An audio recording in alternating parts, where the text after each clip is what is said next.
يا أيها الذين آمنوا لا ترفعوا أصواتكم فوق صوت النبي ولا تجهروا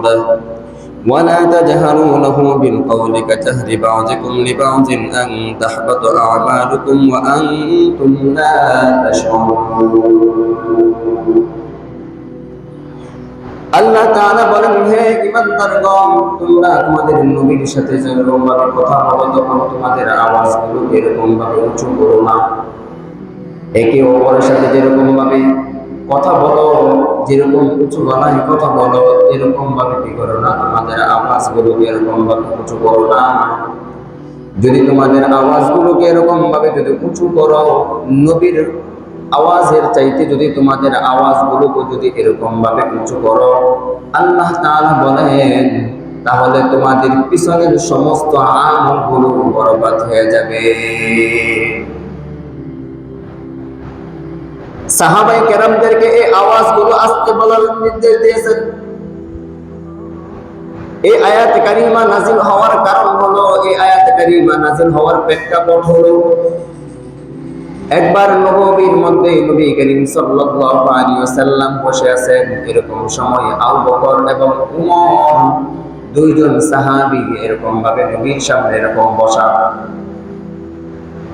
আবু বকর জলিল কদর একজন সাহাবী, উমর জলিল কদর একজন সাহাবী, দুজনই জান্নাতের সার্টিফিকেট প্রাপ্ত সাহাবী, দুজনই নবী করিম সাল্লাল্লাহু আলাইহি ওয়াসাল্লামের সামনে বসে আছেন। বনু তামিম গোত্রের একজন নেতৃত্বস্থানীয় একজন লোক নির্বাচন করা হবে।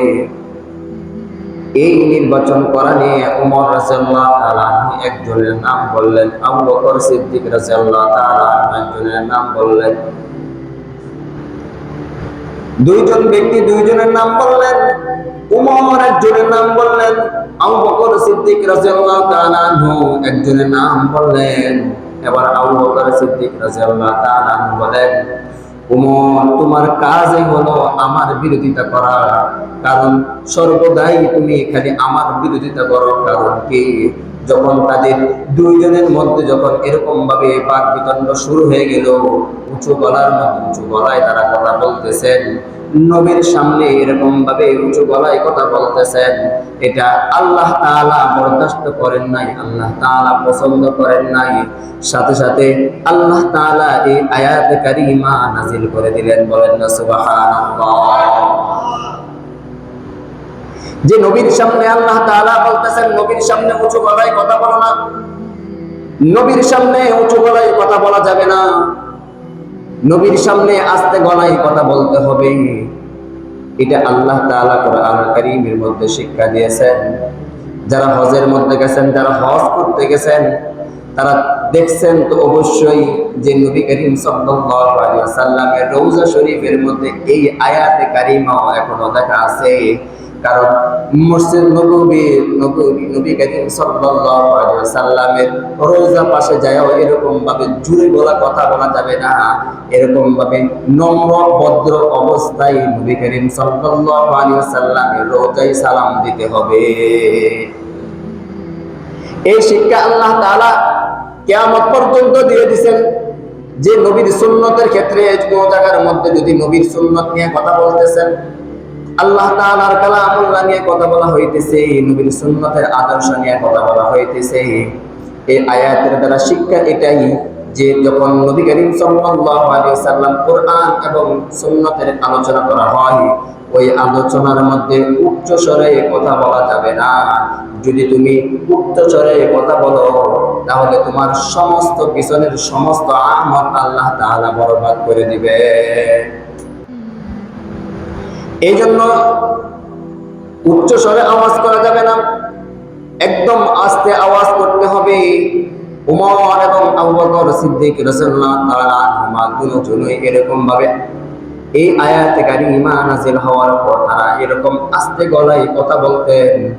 তাদের এরকম আস্তে গলায় কথা বলতেন, যখন তারা যখন কথা বলতেন তাদেরকে দ্বিতীয়বার জিজ্ঞাসা করা হইতো কথা বোঝার জন্য। দুইজন সাহাবীর মধ্যে এরকম ভাবে মতৈক্য হয়ে গেছে। মানুষের মধ্যে এরকম ভাবে মতানৈক্য হতেই পারে, ইসলামের মধ্যে এরকম ভাবে মতানৈক্য হতেই পারে। এই জন্য একজন আরেকজনের শত্রু হতে পারে না। ইসলামের ক্ষেত্রে মতানৈক্য হতেই পারে, যদি দুজনের ভিতরে মতানৈক্য হয় একসাথে বসে যাও, বসে ফয়সালা করে নাও। কিন্তু সামান্য কিঞ্চিত পরিমাণ বিষয় নিয়ে তোমরা মতানৈক্য করো, মতানৈক্য করে একে অপরকে গালিগালাজ করো, একে অপরের সাথে শত্রুতা করো, এটা ইসলাম কখনো শিক্ষা দেয় না। সামান্য বিষয় নিয়ে মতভেদ হতেই পারে, ভাই ভাইয়ের মধ্যে মতভেদ হতেই পারে, ভাই বোনের মধ্যে মতভেদ হতেই পারে, প্রতিবেশী প্রতিবেশীর সাথে এরকম ভাবে মতভেদ হতেই পারে, কোনো বিষয় নিয়ে মতভেদ হতেই পারে। এই জন্য দুজন একসাথে বসে যাও, বসে দেখো তোমাদের কোন বিষয় নিয়ে ভুল হচ্ছে, ওই ভুলগুলো উদ্ঘাটন করো, তখন তোমাদের মতভেদ ভেঙে যাবে। তোমাদের ভুলগুলো যখন ভাঙ্গা হবে, তখন তোমাদের ভিতরে যে দ্বন্দ্ব আছে ওই দ্বন্দ্বটা চলে যাবে।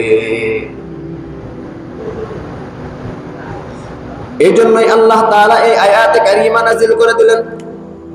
আল্লাহ তাআলা এই আয়াতে কারিমা নাযিল করে এরকম ভাবে যখন বলতেছেন, সূরাতুল হুজুরাতের আয়াতে আল্লাহ তাআলা নাযিল করেন, দ্বিতীয় নম্বর আয়াতে আল্লাহ তাআলা বলেন যে তোমাদের আওয়াজগুলোকে এরকম ভাবে নিচু করে নাও, যেখানে নবীর সুন্নতের উপর আলোচনা করা হবে, নবীর আল্লাহ তাআলার কালামুল্লাহ বিষয় নিয়ে যখন আলোচনা করা হবে, তখন ওই ক্ষেত্রগুলোতে তোমরা এরকম ভাবে তোমাদের আওয়াজগুলোকে এরকম ভাবে নিচু করে নিবা। যদি নিচু করে না নাও, উচ্চ স্বরে যদি আওয়াজ করো, নবীর সুন্নতের আলোচনা করা হইতেছে, কোরআন তেলাওয়াতের আলোচনা করা হইতেছে, কোরআন তেলাওয়াত চলতেছে, ওই অবস্থার মধ্যে যদি তুমি বেদবি করো, ওই অবস্থার মধ্যে যদি তুমি উচ্চ গলায় কথা বলো, আল্লাহ তাআলা বলেন তাহলে তোমার পিছনের সমস্ত আমল আল্লাহ তাআলা বরবাদ করে দিবে। এই আয়াতে কারিমা নাযিল হওয়ার আরেকটা প্রেক্ষাপট, মুহাম্মদ ইবনে সাবিত রাদিয়াল্লাহু তাআলা আনহু বর্ণনা করেন। মুহাম্মদ ইবনে সাবিত রাদিয়াল্লাহু তাআলা আনহু বলেন, তার পিতা এরকম ভাবে তিনি যখন কথা বলতেন, উঁচু গলায় কথা বলতেন, তার গলাটা এরকম মোটা ছিল। আমাদের মধ্যে অনেক মানুষ আছে না, গলার আওয়াজ মোটা, কথা বলে দেখা যায় বলা কাজে লাগছে, এরকম। তো মুহাম্মদ ইবনে সাবিত রাদিয়াল্লাহু তাআলা আনহু বর্ণনা করেন, বুখারীর বর্ণনা, যে সাবিত রাদিয়াল্লাহু তাআলা আনহু এরকম ভাবে তিনি কথা বলতেন, এরকম ভাবে যখন কথা বলতেন এরকম ভাবে তার আওয়াজগুলো এরকম উঁচু ছিল, আওয়াজ উঁচু গলায় আওয়াজ করে কথা বলতেন। সাবিত রাদিয়াল্লাহু তাআলা আনহু রাস্তার পাশে বসে বসে এরকম ভাবে কাঁদতেছেন, তার চোখ দিয়া অনর্গল পানি পড়তেছে। এই আয়াতে কারিমা নাযিল হওয়ার পরে অনর্গল পানি পড়তেছে। এবার আসিম রাদিয়াল্লাহু তাআলা আনহু যখন ওই রাস্তা দিয়া যায়, আসিম রাদিয়াল্লাহু তাআলা আনহু তখন জিজ্ঞাসা করতেছেন, ও সাহাবা তুমি কান্না করতেছো কেন? তাফসীরে জালালানের মধ্যে এই ঘটনাটা নিয়ে আসছেন, দুটো শানে নজুল নিয়ে আসছেন, এর মধ্যে এটাও নিয়ে আসছেন। আসিম রাদিয়াল্লাহু তাআলা আনহু যখন জিজ্ঞাসা করলেন সাহাবাত রাদিয়াল্লাহু তাআলা আনহুকে, এবার সাহাবাত রাদিয়াল্লাহু তাআলা আনহু বলতেছেন, আল্লাহ তাআলার পক্ষ থেকে যে আয়াতে কারিমা নাযিল হয়েছে, আমার গলার আওয়াজ তো অনেক উঁচু, মনে হয় আমার পিছনের সমস্ত আমল বরবাদ হয়ে গেছে। এই জন্য তিনি রাস্তার পাশে বসে বসে এরকম ভাবে কম্পন করতেছে। আসিম রাদিয়াল্লাহু তাআলা আনহু সাহাবাত রাদিয়াল্লাহু তাআলা আনহুর এই অবস্থা শুনে তিনি কি করলেন, নবী করিম সাল্লাল্লাহু আলাইহি ওয়াসাল্লামের কাছে গেলেন। নবী করিম সাল্লাল্লাহু আলাইহি ওয়াসাল্লামকে যা বললেন যে সাহাবাত তো এরকম ভাবে রাস্তার পাশে এরকম ভাবে কম্পন করতেছে। এবার নবী করিম সাল্লাল্লাহু আলাইহি ওয়াসাল্লাম বলেন, যাও সাহাবাতকে ডেকে নিয়ে আসো। এবার সাহাবাত রাদিয়াল্লাহু তাআলা আনহুকে ডেকে আনা হলো।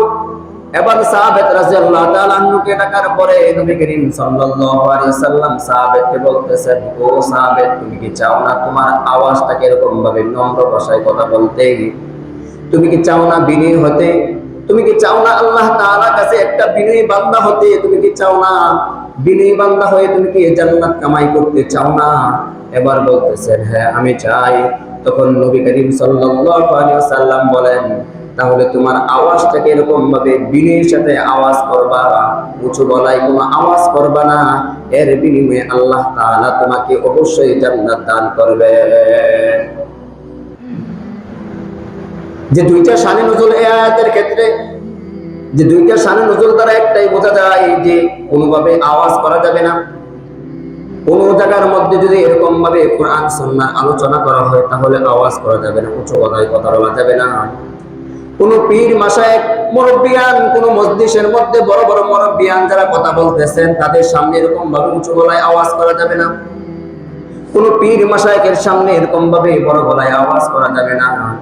কোন ইমাম খতিবদের সামনে এরকম ভাবে বড় গলায় আওয়াজ করা যাবে না। তাদের সামনে এরকম ভাবে নম্র ভদ্রতা অবস্থায় কি করতে হবে, আওয়াজ করতে হবে।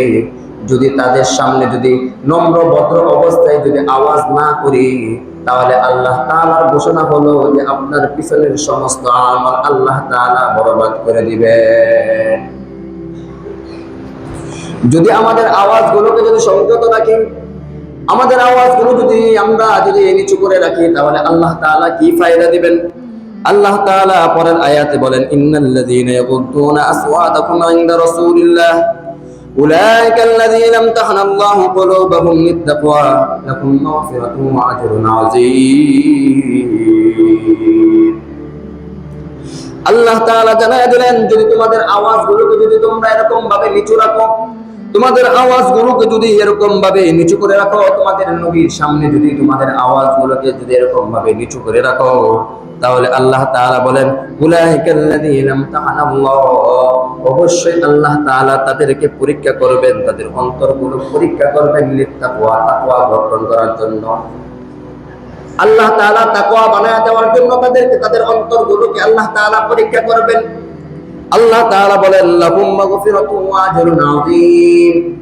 এবং যদি তারা তাদের নবীদের সামনে যদি তারা এরকম ভাবে তাদের আওয়াজগুলো যদি এরকম ভাবে নিচু রাখে, আল্লাহ তাআলা বলেন, লাহুম মাগফিরাতুন ওয়া আজরুন আযীম, অবশ্যই আমি আল্লাহ তাআলা তাদেরকে ক্ষমা করে দিব এবং তাদের জন্য রয়েছে মহান কল্যাণকর পুরস্কার। যদি আওয়াজগুলো যদি নিচু রাখি, আওয়াজগুলোকে যদি নিচু করে কথা বলি তাহলে আল্লাহ তাআলা আমাদেরকে কি করবেন? ক্ষমা করে দিবেন। কাদের সামনে আওয়াজ নিচু করে রাখবো? যারা মুরব্বী আছে, বৃদ্ধ যারা আছে তাদের সামনে আওয়াজ নিচু গলায় কথা বলতে হবে। তেমনি ভাবে ঘরের মা আছে, মা বাবা আছে, তাদের সামনে গরম বড় গলায় কথা বলা যাবে না। সূরাতুল বনী ইসরাঈলের মধ্যে আল্লাহ তাআলা বলেন, তোমাদের মা বাবার সাথে এরকম ভাবে নিচু গলায় কথা বলো, বড় গলায় কথা বলো না। তোমাদের মা বাবার সাথে এরকম আচরণ করো, যারা যদি তোমার এরকম আচরণের মাধ্যমে যদি উফ শব্দ বলে ফেলে, তুমি এরকম ব্যবহার করছো যে ব্যবহারের কারণে তোমার বাবা বা তোমার মা উফ শব্দ বলে গেছে, মুখ দিয়ে বের হয়ে গেছে, ভুল বশতই যদি বের হয়ে যায়, এই উফ শব্দটা আল্লাহ তাআলার আরশে আজিমের মধ্যে করাঘাত করে। আরশে আজিমের মধ্যে করাঘাত করার সাথে সাথে তোমার পিছনের সমস্ত আমল আল্লাহ তাআলা বরবাদ করে দিবে। এই জন্য মা বাবার সামনে উফ এরকম ভাবে উঁচু গলায় কথা বলা যাবে না। আমাদের সন্তানগুলো এরকম হয়েছে যে মা বাবার সামনে বড় গলায় কথা বলি, মা বাবার সাথে এরকম ভাবে কপট ভাষায় কথা বলি, মা বাবার সামনে জোর গলায় কথা বলি, মা বাবার সাথে এরকম ভাবে আচরণ করি।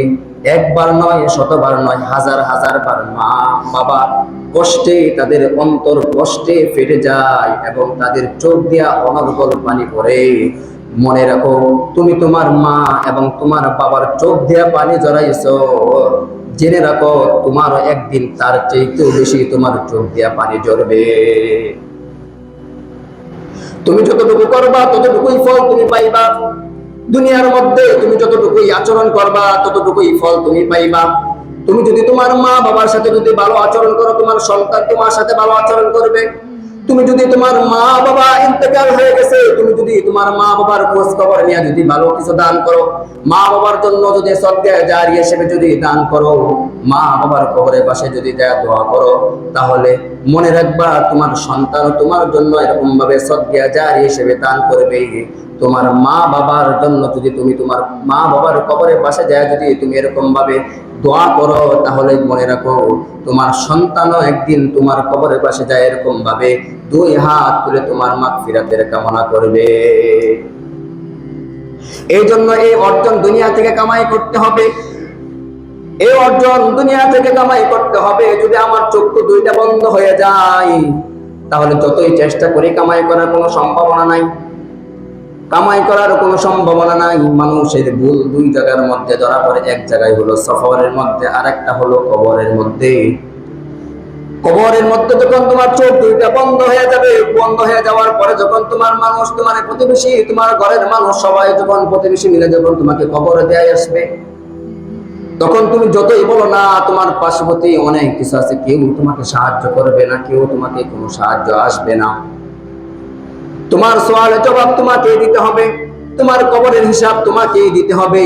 তুমি দুনিয়ার মধ্যে যা করছো তার হিসাব কিন্তু তোমাকে কবরের মধ্যে দিতে হবে। যার কবরের প্রশ্ন সওয়ালের জবাব যদি যে সঠিকভাবে দিতে পারবে, তার পরবর্তী আর কোনো বাধার মধ্যে সে আর ঠকবে না, পরবর্তী আর কোনো বাধার মধ্যে সম্মুখীন হবে না। কবরের সওয়াল যদি সে সঠিকভাবে আদায় করতে পারে, তাহলে সে তার ফয়সালা জান্নাতের সাথে কালেকশন হয়ে যাবে। এই জন্য কর্মফল এখানে, কর্মফলের জায়গা এখানে। যাদের ঘরের মা বাবা আছে, মা বাবার বট গাছের ছায়ার মতন, তাদেরকে সম্মান করেন, তাদেরকে স্নেহ করেন, তাদেরকে ভালোবাসেন, যতটুকু পারেন করেন। নিজে যেটুকু করবেন ততটুকুই পাবেন। সন্তানের জন্য যা করেন তার চাইতে বেশি মা বাবার জন্য করবেন। সন্তান এবং স্ত্রীর জন্য যা করেন তার চাইতে মা বাবার বেশি করবেন।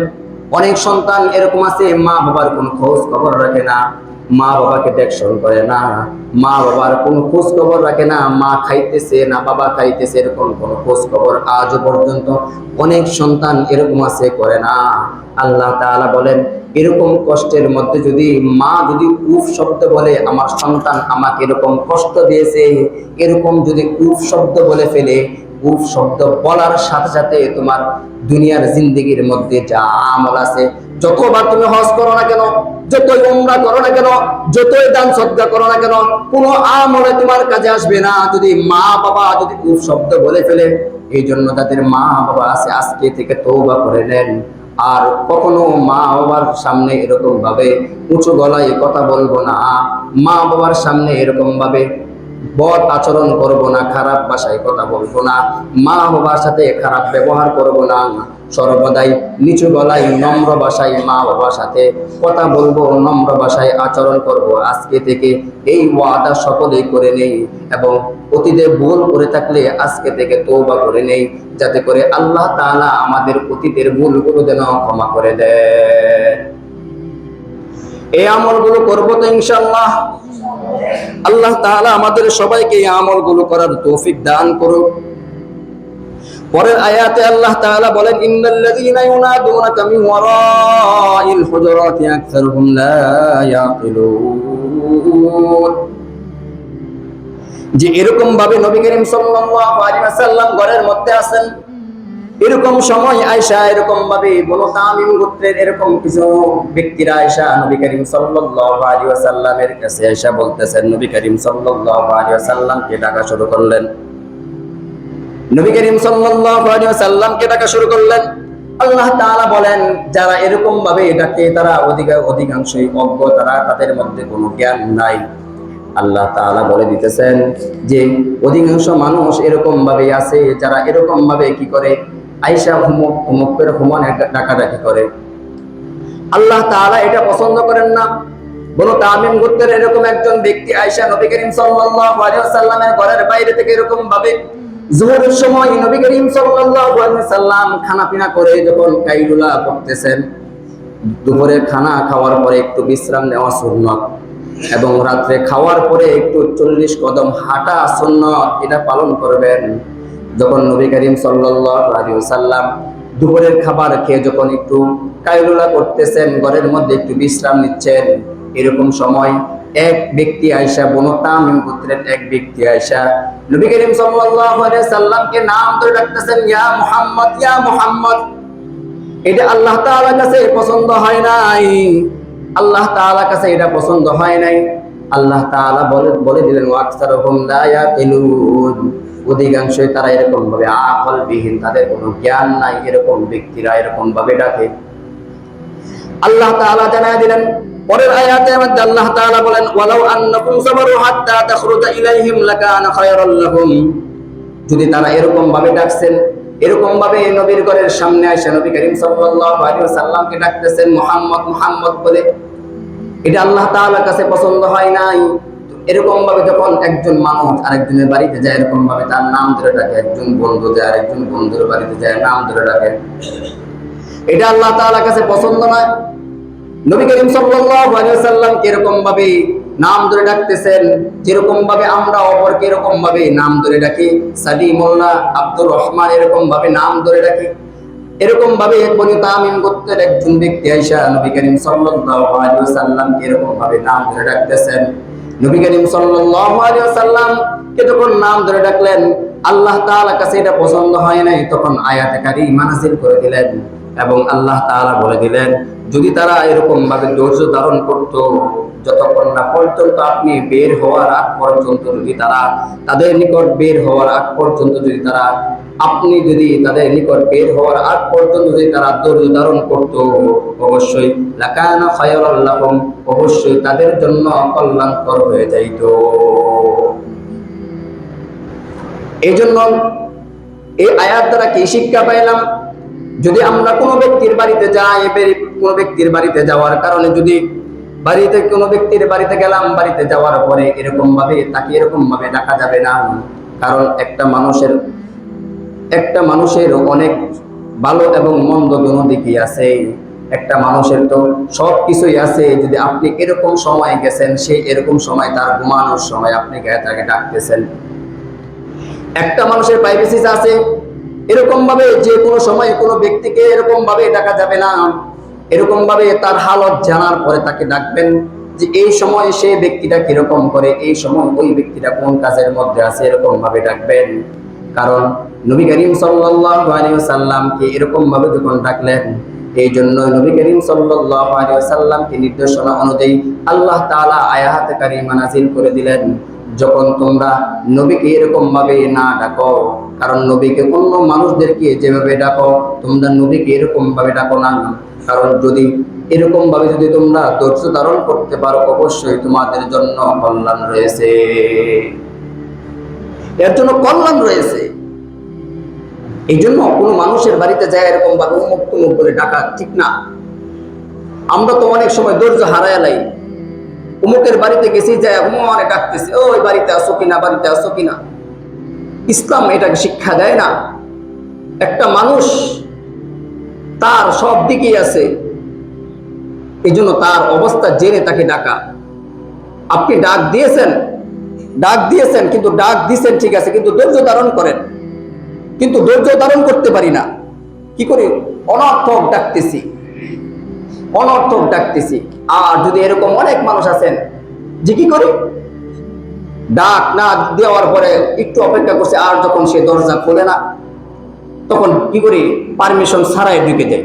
আছে না আমাদের মাঝে এরকম হয় যে এক ব্যক্তি আয়েশা নবী করিম সাল্লাল্লাহু আলাইহি ওয়াসাল্লামকে ডাকছেন, ডাইকা বলতেছেন, আবু দাউদ শরীফের হাদিস, তো নবী করিম সাল্লাল্লাহু আলাইহি ওয়াসাল্লাম কি ডাকছেন, যে নবী করিম সাল্লাল্লাহু আলাইহি ওয়াসাল্লাম তাকে বললেন, দরজা খোলার পরে বললেন তুমি হয়তোবা তুমি দরজার ডান পাশে দাঁড়াও, নয়তোবা বাম পাশে দাঁড়াও, বরাবর দরজার সামনে দাঁড়াইবা না। কারণ তোমার দৃষ্টির একটা আছে, তোমার দৃষ্টি সরাসরি পড়ে যেতে পারে। দরজা খুললো, ভিতরে মহিলা মানুষ থাকতেই পারে, দরজা খুলছে আপনি বরাবর দাঁড়ায় আছেন, দরজা খুলছে একদম দৃষ্টি আপনার ডাইরেক্ট ভিতরে ঢুকে চলে গেছে। এই জন্যই নবী করিম সাল্লাল্লাহু আলাইহি সাল্লাম বলছেন, যখন কোনো ব্যক্তিকে তুমি ডাক দিবা, ডাক দেওয়ার ক্ষেত্রে ঘরের মধ্যে তুমি ডাক দিছো, ডাক দেওয়ার ক্ষেত্রে তুমি কি করো, এরকম ভাবে কি করো, হইতে পারে তুমি ডান পাশে থাকো দরজার, হইতে পারে তুমি বাম পাশে থাকো। ডাক দেওয়ার পরে কোন পাশে থাকবেন, হয়তোবা ডান পাশে থাকবেন, অথবা কিভাবে কোন পাশে থাকবেন, বাম পাশে থাকবেন। ঘরে ঢোকার আগে কি করবেন, আল্লাহ তাআলা বলেন, ইয়া আইয়ুহাল্লাযীনা আমানু লা তাদখুলু বুয়ুতান গায়রা বুয়ুতিকুম হাত্তা তাস্তানিসু ওয়া তুসাল্লিমু আলা আহলিহা যালিকুম খায়রুল লাকুম লাআল্লাকুম তাযাক্কারুন। হে ঈমানদারগণ, তোমাদের নিজেদের ঘর ছাড়া যতক্ষণ তোমরা অন্য কোনো ব্যক্তির ঘরে যাইবা, অন্য কোনো ব্যক্তির ঘরে যাওয়ার পরে এরকম ভাবে তার কাছ থেকে অনুমতি নিবা, ঘরের আহাল যারা আছে, ঘরের ভিতরে যারা আছে তাদের কাছ থেকে অনুমতি নিবা। এর পূর্বে মুহূর্তে কি করবে? ওয়াতুসাল্লিমু আলা আহলিহা, তাদের পরিবার ভিতরে যারা আছে তাদেরকে আগে সালাম দিবা, সালামের মাধ্যমে অনুমোদন নিবা। যা ঘরের মধ্যে এরকম ভাবে সালাম দিবা। আল্লাহ তাআলা কোরআন কারীমের মধ্যে শিক্ষা দিয়ে দিয়েছেন, এরকম ভাবে নাম না ধরে ডেকে এরকম ভাবে তাকে যা সালাম দাও। যদি ঘরের মধ্যে থাকে অবশ্যই সালামের জবাব দিবে। আর সালাম কিভাবে দিবেন? আমরা তো এরকম ভাবে সালাম দেই, যে সালাম এরকম দেয়, আসসালামু আলাইকুম। আসসালামু আলাইকুম এটা কি সালাম না বদদুয়া দিলেন? সালাম হলে যা আসসালামু আলাইকুম, পরে আপনি বাড়ান, পরে আপনি যে শব্দ বাড়ান সমস্যা নাই। কিন্তু অনেক মানুষ আছে এরকম সালাম আলাইকুম সালাম আলাইকুম, এটা কোন ধরনের সালাম ভাই? এটা কই থেকে শিক্ষা আসলেন? অধিকাংশ মানুষের এরকম সালামের মধ্যে এরকম যে সালাম আলাইকুম সালাম আলাইকুম। এক হাদিসের মধ্যে আসছে এরকম ভাবে কাফের এরকম ভাবে সালাম দিছে যে নবীকে ধ্বংস করার ক্ষেত্রে। আম্মা জান আয়েশা সিদ্দিকা রাদিয়াল্লাহু তাআলা আনহা বলতেছেন তোরা ধ্বংস হয়ে যা। নবী করিম সাল্লাল্লাহু আলাইহি ওয়াসাল্লাম আম্মা জান আয়েশা সিদ্দিকাকে বলতেছেন, আয়েশা তুমি চুপ থাকো, সে যেরকম সালাম দিছে তার সালামের জবাব ফেরেশতারা দিতেছে। ফেরেশতারা সে যেরকম ভাবে বদদুয়ার সালাম দিছে, ফেরেশতারা তার বদদুয়ার সালাম দিছে। আর ফেরেশতাদের দোয়া কবুল হয়ে যায়, এজন্যই আপনার ঘরে বদদুয়া আসে। এজন্য সালাম দিবেন সুন্দরভাবে, আসসালামু আলাইকুম, আসসালামু আলাইকুম, এরকম ভাবে সালাম দিবেন। আল্লাহ তাআলা শিক্ষা দিয়ে দিচ্ছেন যে কোনো ব্যক্তির ঘরে গেছো বা কোনো ব্যক্তিকে তুমি ডাকতেছো, ডাকার ক্ষেত্রে তার ঘরে যে এরকম ভাবে সালাম দিবা, ঘরে যে এরকম ভাবে সালাম দিবা। একবার তিনবার এরকম ভাবে সালাম দিছো, কোনো সালামের কোনো জবাব নাই। বুখারী শরীফের বর্ণনা, নবী করিম সাল্লাল্লাহু আলাইহি সাল্লাম বলেন, যখন একবার দুইবার তিনবার অনুমতি চাইছো, যখন তোমাকে অনুমতি দেয় নাই, তাহলে তুমি ফিরে যাও, তোমাকে আর এই ঘরের মধ্যে ঢোকা যাবে না, এই ঘরের মধ্যে আর তুমি প্রবেশ করিও না। নবী করিম সাল্লাল্লাহু আলাইহি সাল্লাম শিক্ষা দিয়েছেন সালাম কয়বার দিবেন? একবার দুইবার তিনবার দিবেন। একবার দুইবার তিনবার অনুমতি চাইবেন। যদি তিনবারের মাথা যদি অনুমতি দেয় তাহলে প্রবেশ করবেন, আর যদি অনুমতি না দেয় তাহলে কি করবেন? ফিরে আসবেন, ফিরে আসবেন। যে কোনো ঘরের মধ্যে যান না কেন, নিজের ঘরের মধ্যে যান, নিজের মা যে ঘরে থাকে ওই ঘরের মধ্যে অনেকে ঢুকে যায় সালাম সালাম। মার ঘরে ঢুকবেন, সালাম দিয়া ঢুকবেন।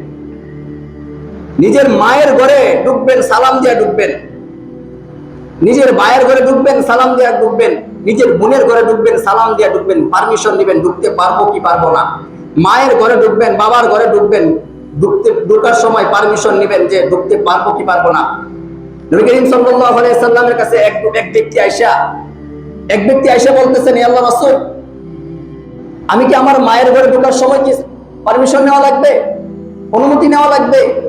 এবার নবী করিম সাল্লাল্লাহু আলাইহি সাল্লাম বলতেছেন, হ্যাঁ অনুমতি লাগবে। এবার ওই ব্যক্তি আবার বলতেছেন, হে আল্লাহর রাসূল, আমি তো আমার মায়ের সাথে একই ঘরে থাকি, তারপরেও কি পারমিশন লাগবে? তারপরেও কি পারমিশন লাগবে? এবার নবী করিম সাল্লাল্লাহু আলাইহি সাল্লাম বলতেছেন, হ্যাঁ তোমার পারমিশন লাগবেই লাগবে। এবার আবার ওই সাহাবী বলতেছেন, ইয়া আল্লাহর রাসূল, একই ঘরের মধ্যে থাকি দুজন, কিভাবে পারমিশন নিব? তখন নবী করিম সাল্লাল্লাহু আলাইহি সাল্লাম বলেন, তুমি কি তোমার মাকে বিবস্ত্র অবস্থায় দেখতে চাও? তুমি কি তোমার মাকে বিবস্ত্র অবস্থায় দেখতে চাও? দেখবেন গরমের সময় অনেক মা বোনেরা আছে কাপড় খুলে ফেলে, অনেক মা বোনেরা আছে কাপড় খুলে ফেলে, কিছু অল্প কাপড় রাখে। মা যাতে এরকম ভাবে ঘরের কাজ করে, আগুনের কাজ করে, রান্না বাড়ির কাজ করে, তখন তারা কাপড় কিছু খুলে ফেলে। এখন আমি সন্তান দেখে কি ডাইরেক্ট ঢুকে যাব? না, পারমিশন দিবেন, ঢুকতে পারবো কি পারবো না। আল্লাহ নবী সাল্লাল্লাহু আলাইহি সাল্লাম শিক্ষা দিয়ে দিয়েছেন। এই জন্য নিজের ঘরে বা যে কোনো ঘরে ঢুকি না কেন পারমিশন নিয়ে ঢুকবেন। এটা হলো নবী করিম সাল্লাল্লাহু আলাইহি সাল্লামের সুন্নাহ। দেখবেন অনেক সময় অনেক ব্যক্তিরা আছে তাদের চোখ খারাপ, নিজের ঘরের দিকে তাকায় তো তাকায়, অন্য ঘরের দিকে জানালা দিয়ে উঁকি মারে, আছে না? উঁকি মারে, জানালা দিয়ে চুকি মারে, অমুক দিক দিয়ে চুকি মারে, দরজা একটু ফাঁকা পাইলে একটু চুকিটা দেখে ভিতরে কি হইতেছে, আছে না? এরকম আছে। বুখারী শরীফের বর্ণনা, নবী করিম সাল্লাল্লাহু আলাইহি সাল্লাম বলেন, যদি কোনো ব্যক্তি এরকম ভাবে তোমার জানালা দিয়ে চুকি মারছে বা ঘরের কোন দরজার ফাঁক দিয়ে এরকম ভাবে উঁকি মারছে, তখন তুমি একটা গিলালে তার চোখের মধ্যে মেরে দিবা। তাতে তোমার কোনো গুনাহ হবে না, তাতে তোমার কোনো অপরাধ হবে না, একদম চোখ কানা করে দিবেন। বুখারী শরীফের বর্ণনা, হাদিস 6000 কত নম্বর হাদিস। যে এই জন্য কোরআন কারীমের শিক্ষা এটাই। আল্লাহ তাআলা সূরাতুল হুজুরাতের এই আয়াতগুলো নাজিল করে এরকম ভাবে মানুষদেরকে শিক্ষা দিয়ে দিয়েছেন যে আজকের এই আলোচনা দ্বারা কি পাইলাম, যে এক নাম্বার পাইলাম যে নবী করিম সাল্লাল্লাহু আলাইহি সাল্লামের উপরে কিরকম কি করা যাবে না, আওয়াজ উঁচু গলায় কথা বলা যাবে না। যখন কোরআন সুন্নাহর কথা হইতেছে তখন আওয়াজ উঁচু গলায় কথা বলা যাবে না। মুরব্বী যারা আছে, মসজিদের ইমাম যারা আছে এবং খতিব যারা আছে, মা বাবা যারা আছে, নেতৃস্থানীয় যারা আছে, তাদের সামনে উঁচু গলায় কথা বলা যাবে না। যদি কথা বলে আল্লাহ তাআলা ঘোষণা করেছেন তার পিছনে সমস্ত আমল আল্লাহ তাআলা বরবাদ করে দিবেন। আর যদি নিচু গলায় কথা বলি তাহলে আল্লাহ তাআলা অবশ্যই আমার পিছনে সমস্ত কি করবেন, গুনাহ খাতা আল্লাহ তাআলা মাফ করে দিবেন এবং আল্লাহ তাআলা আমার জন্য বড় ধরনের একটা প্রতিদান রাখবেন। এবং কোন ব্যক্তির ঘরে গেলে তাকে এরকম ভাবে নাম ধরে না ডাকা, তাকে নাম ধরে ডাকা যাবে না। এরকম ভাবে তার ঘরে যাওয়ার পরে এরকম ভাবে সালাম দিব, সালাম দেওয়ার পরে ধৈর্য ধারণ করব। ধৈর্য ধারণ করে যদি দেখি একবার না দুইবার তিনবার অনুমতি চাইবো, তিনবারের মতো যদি অনুমতি দেয় তাহলে প্রবেশ করব, আর যদি অনুমতি না দেয় তাহলে ফিরে আসবো। আল্লাহ তাআলা আমাদেরকে এই আলোচনার উপর আমল করার তৌফিক দান করো। আল্লাহ তাআলা আমাদের এই আলোচনাকে সবাইকে বোঝার তৌফিক দান করো এবং এই আলোচনার উপর আমাকে আপনাদের সবাইকে আল্লাহ তাআলা আমল করার তৌফিক দান করো। সকলে বলি আমিন। ওয়া আখিরু দাওয়ানা আলহামদুলিল্লাহি রাব্বিল আলামিন।